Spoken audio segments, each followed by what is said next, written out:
In my LotBot Base Project Overview video, I identified a 0.96-inch display and how I used it in that project. I had mentioned that in future videos I would discuss the components of that project in more detail.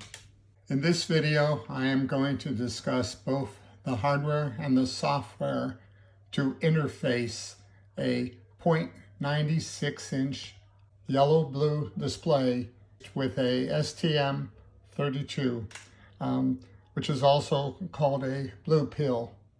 Because of all the wires and components in the LotBot Base project, I have rebuilt a breadboard with just the display, the STM32, and the serial USB adapter to make it simpler for us to look at.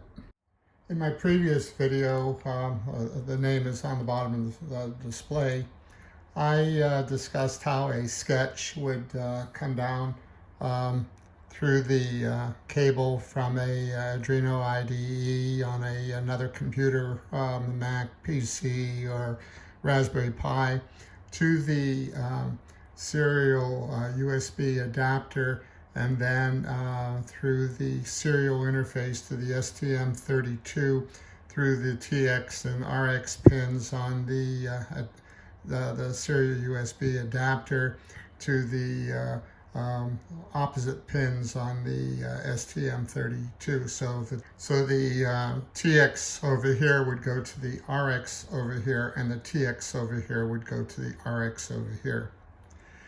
Now, since I've described the power being established from the USB serial adapter for this circuitry, I don't really need to go through all that again.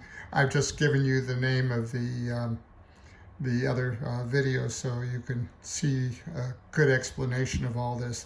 What I'm really interested in right now is the display itself. Let me just hook up a power here, and you'll just see it as I'm talking about.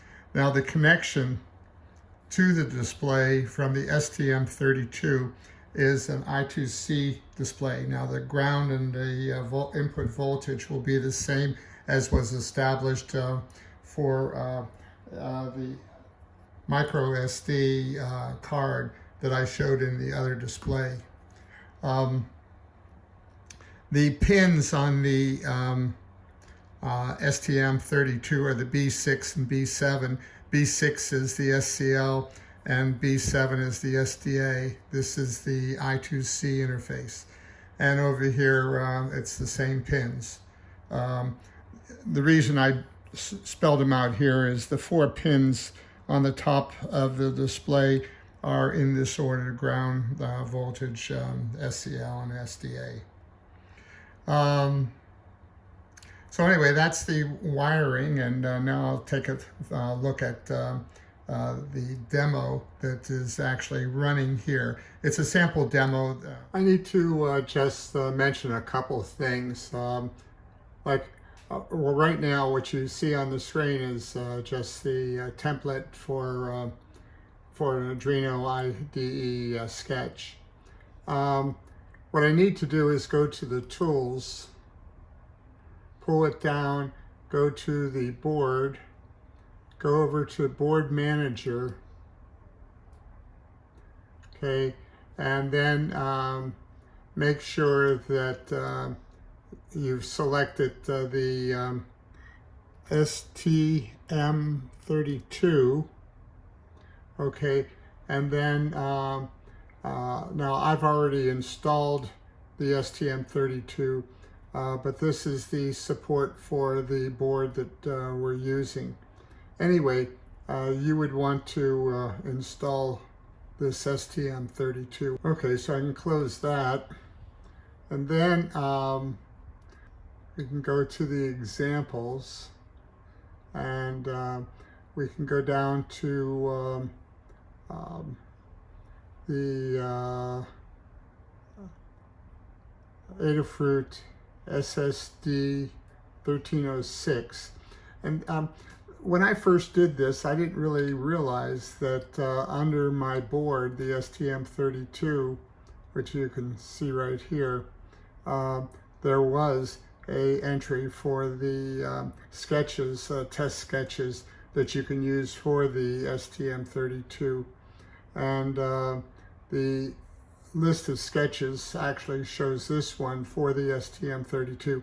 I did not use that. Actually, what I did was I came all the way down to the examples for custom libraries and came into this STM32 entry. It can be used for the STM32. It's just a general entry. And I came over for the 128 times 32 for I2C. Even though I'm working with a board, rather a display that's 128 times 64, I still use this one. Now it brings it up, and I just want to expand it a little bit. Pull it down a little. Okay.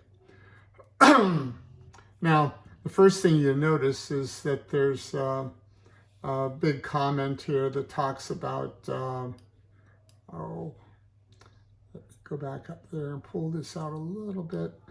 There we go. It talks about this being for the 12832. However, if you go over here to the screen height and change that to a 64, you get the full 128 by 64 pixels instead of the 128 by 32 pixels. It also tells you, where is that? Oh, there it is. At the begin for the display that you need to use a 3C for the 12232. However, you'd use a 3D for the 12864. Now, it turns out that I never changed this 3C. I changed the height to 64, and it worked fine. So it's not clear to me exactly what's going on there. Also, you notice the prog.mem array here has these this array of data which puts out the logo, but it really doesn't. If you look into the code, you'll see that there is a splash.h that actually has this thing defined for prog.m, and I think it's picking it up from there. The other thing I need to talk about is the fact that this thing is using Adafruit.gfx and Adafruit./SSD1306. So you got to make sure you have those libraries. So in order to get those libraries, you need to come up to Sketch, select that, go to Include Library, come over, do Manage Libraries. That brings up this screen. Then over here, oh, it's updating a list. Okay, over here, you key in Adafruit.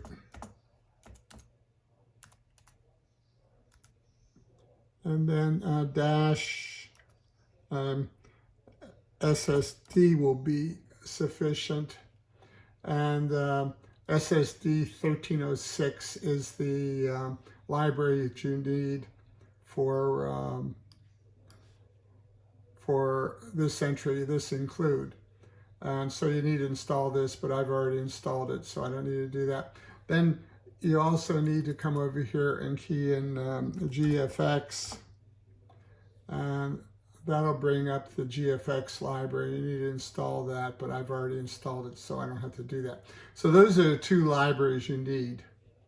Okay. Okay, and then you come into this thing and you start your display and you start your serial interface so you can print out an error message. This display is going to put out the splash screen. And then from that point on, you have a bunch of functions here. And then you can go to any one of these functions and see how they do something. So if you want to see how they draw a circle on that display, you can go there.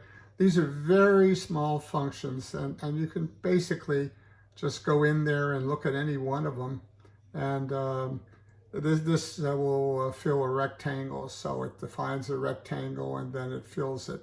So you can see the functions for the display, like fill rec, and then of course display will display anything that you establish with the sub commands for the display, like this fill rec.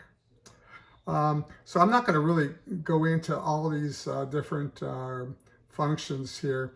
You can just look at those, modify them any way you want. However, if you ever distribute this code, you must leave this logo in it, the logo that's printed out when you do this display here.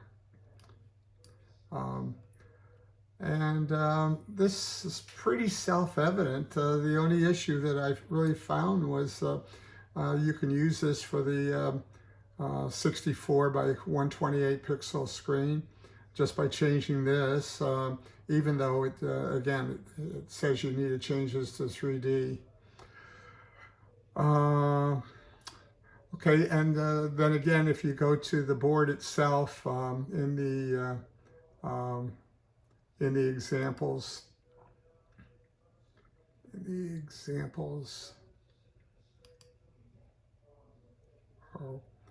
you go to the board itself in the examples, you can go right down to the board and use these examples. These are all sketches. If you look at this one, you'll see that it's basically set up the same way, except that it's set up for the STM32. This one works just as well. Okay, that's basically all I have to tell you about the code. If there's any questions that I could address, please put them in the comments. And otherwise, I hope this helps somebody, and thanks for watching.